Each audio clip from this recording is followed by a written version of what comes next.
নমস্কাৰ সকলোকে আজিৰ ভিডিঅ'টোত আমি ডিএইচৰ আণ্ডাৰত যি 191টা গ্ৰেড 3 পোষ্ট ওলাইছে তাৰ বিষয়ে আলোচনা কৰিব ওলাইছোঁ।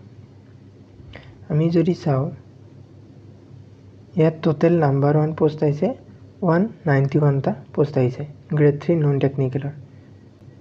ইয়াৰ ভিতৰত যিটো হেল্থ এডুকেটৰ আছে হেল্থ এডুকেটৰৰ টোটেল পোষ্ট আছে 78টা। নেক্সট আমি যদি চাওঁ ইয়াত কেটেগৰী ওয়াইজ ভ্যাকেন্সি যদি চাওঁ যেটো জেনাৰেল আছে জেনাৰেলৰ 40টা, এসসিৰ 5টা, এসটি প্লেনৰ আছে 8টা আৰু এসটি হিলৰ আছে 4টা। নেক্সট ওবিসি আৰু এমওবিসিৰ আছে কিমান 20টা। ঠিক সেইদৰে ওবিসি আৰু এমওবিসি তাৰ টি ট্ৰাইব আৰু আদিবাসীৰ সিট আছে এটা। ইয়াৰ পিছত আমি যদি চাওঁ পে স্কেলটো কিমানৰ পৰা ষ্টাৰ্ট হ'ব 14000ৰ পৰা 70000ৰ ভিতৰত থাকিব আৰু লগতে গ্ৰেড পে থাকিব 7600 পাৰ মান্থত। নেক্সট আমি যদি চাওঁ যেটো জুনিয়ৰ এসিস্ট্যান্ট আছে ইয়াত টোটেল পোষ্ট আছে 72টা আৰু ক্যাটাগৰী ওয়াইজ যদি ভ্যাকেন্সি চাওঁ জেনাৰেলৰ আছে 36, এসসিৰ 6টা, এসটি প্লেনৰ 7টা, এসটি হিলৰ 4টা, ওবিসি আৰু এমওবিসিৰ আছে 18টা আৰু লগতে ওবিসি আৰু এমওবিসিৰ যেটো 3 ট্ৰাইবস আছে আৰু আদিবাসী তাত কেইটা সিট আছে এটা। ইয়াৰ পে স্কেলটো হৈছে 14000ৰ পৰা 70000 সেমে হয়। নেক্সট কিন্তু ইয়াত যেটো গ্ৰেড পে আছে ইয়াৰ কিমান 6200 পাৰ মান্থত।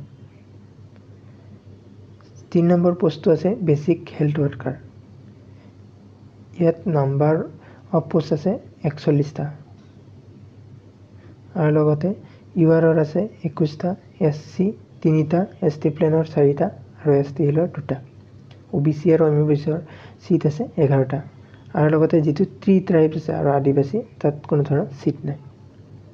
ইয়াৰ পে স্কেলটো সেম হয় 14000ৰ পৰা 70000ৰ ভিতৰত থাকিব আৰু লগতে গ্ৰেড পে কিমান 5600 পাৰ মান্থত। আমি যদি চাওঁ এলিজিবিলিটি ক্ৰাইটেৰিয়াটো যেটো এজ লিমিট আছে এজ লিমিটটো কি 18 বছৰৰ তলত হ'ব নোৱাৰিব আৰু লগতে কি 40 বছৰৰ ওপৰত হ'ব নোৱাৰিব একৰ্ডিং টু জানুৱাৰী 2025 চনৰ মতে। আৰু যদি চাওঁ কাষ্ট হিচাপত আমাৰ এজ লিমিট যদি চাওঁ যেটো ওবিসি এমওবিসি আছে 3 বছৰ কি এক্সট্ৰা এজ ৰিলেক্সেশন পাই যাব। নেক্সট এসটি আৰু এসসি 5 বছৰ পাব। এডুকেশনাল কোৱালিফিকেশন যদি চাওঁ তেতিয়া হলে ডিগ্ৰী কৰা হ'ব লাগিব আৰু লগতে কি 6 মান্থৰ কম্পিউটাৰৰ সাৰ্টিফিকেট থাকিব লাগিব। আৰু ইয়াৰ আমি যদি চাওঁ স্টাৰ্টিং ডেট ষ্টাৰ্ট হৈ গৈছে 12 ছেপ্টেম্বৰৰ পৰা আৰু লাষ্ট ডেট কিমান 21 ছেপ্টেম্বৰ 2025। আপোনালোকে যদি যিকোনো জবৰ বাবে এপ্লাই কৰিব বিচাৰে তেন্তে স্ক্ৰিনত দিয়া নাম্বাৰটোত কন্টেক্ট কৰিব পাৰে। যদি ভিডিঅ'টো চাই ভাল পালে তেতিয়াহলে লাইক, কমেন্ট, শ্বেয়াৰ আৰু চেনেলটো সাবস্ক্ৰাইব কৰিবলৈ নাপাহৰিব। ধন্যবাদ।